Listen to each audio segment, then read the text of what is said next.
কেডা রে? এই কি বলছিস রে? এই স্যারি কি তুই চোখে দেখিস না? আমি বাংলাদেশের সুদর্শন পুরুষ সুদর্শন। হ্যাঁ, আমাকে সুদর্শন পুরুষ তুই দেখছ না? তুই এটা সেরি না সেরা? বুঝতে পারলাম না। তুই সুদর্শন পাইছিস? আমাকে সুদর্শন পুরুষ থেকে, ঠিক আছে, অ্যাওয়ার্ড দেওয়া হচ্ছে, অ্যাওয়ার্ড। তুই আমাকে বলছিস সেই না সেরা? হ্যাঁ হ্যাঁ, অ্যাওয়ার্ড পেয়েছি, অ্যাওয়ার্ড। ইস দেখ ইল্লাগো না আবার এই সুদর্শন হাগাইছে লগে আছে এটা। আছে না তাইলে আমার কি এমনি এমনি সুদর্শন পুরুষ দিছে? আছে দেখে তো দিছে। আমার তো এখন মনে চায় আমি সুদর্শন নারী হব। আমাকে শুধু খালি অ্যাওয়ার্ড দেবে, অ্যাওয়ার্ড। বাংলাদেশের 1 নাম্বার সুদর্শন পুরুষ হবে। এই ছাড়ো আজকে হাঁটতেও পারি না মানুষের কারণে। ইয়ে, আমি হলাম সুদর্শন পুরুষ, আমি হাঁটতে পারি না মানুষের জন্য। আপনাকে সুদর্শন পুরুষ থেকে অ্যাওয়ার্ড দেওয়া হবে। তাই নাকি?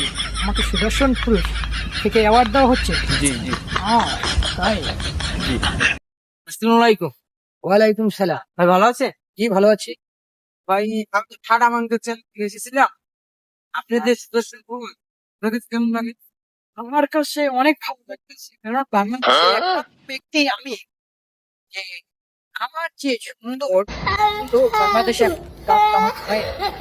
আমি বাংলাদেশের পক্ষ আখ্যায়িত হলাম, ঠিক আছে? আমার কাছে অনেক ভালো লাগে। আমি দৈনিক সকালে বিকালে 7-8 বার আয়না দেখি। ভাই আপনার এই জামার দাম কত? আমার এই ড্রেসের দাম হচ্ছে কি অনেক টাকা দাম। এই ড্রেস বাংলাদেশে পাওয়া যাচ্ছে না। এই ড্রেস আমি নিজে বাহির থেকে বানিয়ে আনছি। এই ড্রেস আমাকে কেউ কপি করতে পারবে না, কারণ এই ড্রেসের যে দাম 14 লাখ পড়ছে। এই ড্রেসের দাম 14 লাখ টাকা দিয়ে কেউ কিনে এইসব ড্রেস পড়তে পারবে না, কারণ আমাকে কপি করার কোনো সিস্টেম নেই। আপনার কথার মানে আপনার পর এখন তোমার কেউ এই জামা কিনে নাই? না, এটা আমি বানানো ড্রেস। এই কারণ 14 লাখ টাকা দিয়ে অনেকেই পারবে না এরকমের ড্রেস তৈরি করতে, একমাত্র আমিই পেরেছি। ভাই আপনার এই পেটিকোটটার দাম কত? আমার এই পেটিকুটটার দাম অনেক টাকা পড়েছে, কারণ এই ডিজাইনটা বাংলাদেশে কেউ দিতে পারে না, ঠিক আছে? একমাত্র বাহিরের লোকেরাই এই ডিজাইনটা দিতে পারে। এই পেটিকুটটার দাম পড়েছে 13.5 লাখ। 13.5 লাখ দিয়ে, ঠিক আছে?